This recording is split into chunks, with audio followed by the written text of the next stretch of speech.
How's it going? Gordon Strachan here. That's me under these glasses. Mary's asked me to do a wee piece to camera to talk about Tommy and the fact that they're hoping to have a statue of Tommy in the area where he growing up. And I think that's quite right. Because normally in life you've got one real asset in life. Sometimes you're a good footballer, sometimes you're a funny person, sometimes there's something else, or you're a great actor. And it's very unusual to have a lot of assets. Tommy was a wonderful footballer. So you can make people happy, and that's why the memory of Tommy should be remembered for his football. And I think that's why the statue is a great idea. So remember his football, but also and he had that other asset of making everybody happy. And every time you walked into a room, I called him a few things actually, but when I look back at it, he was definitely a radiator, as I call it as I get older. Somebody who walked in the room and radiated, make everybody happy. So Tommy had that, a wonderful footballer, and they had the other.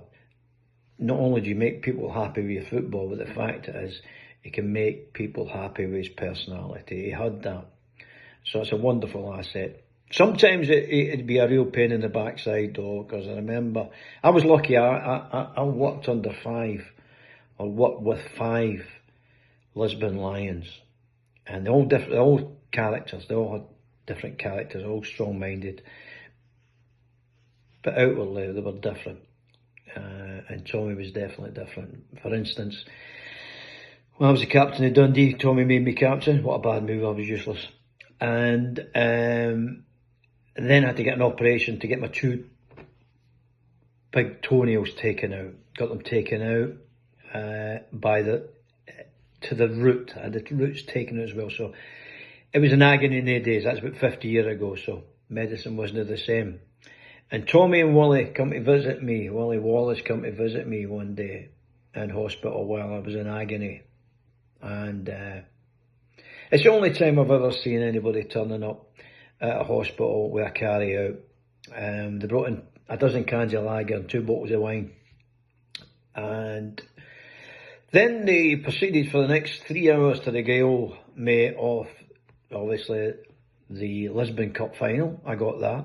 A semi-final with another final, which Tommy scored in 2, I think, if I remember rightly. I was asking for morphine as if it was going on actually, because I was in agony. Not on my toes, but with these 2 drunk Lisbon Lions, going through the whole spiel of all the great games.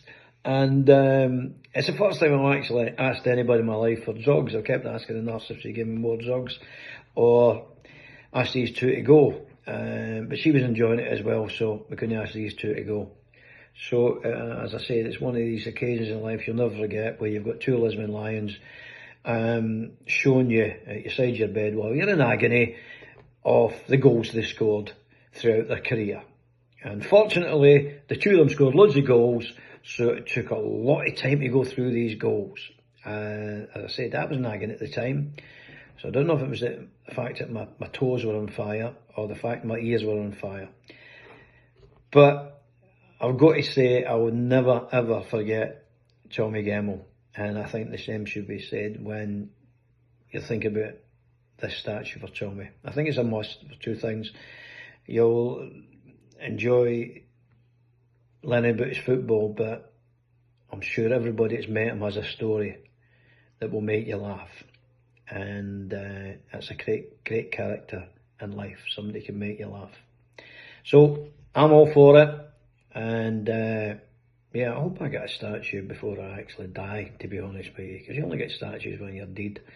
So I'm hoping for a statue somewhere in your house before I kick it. Good luck to everybody. Bye.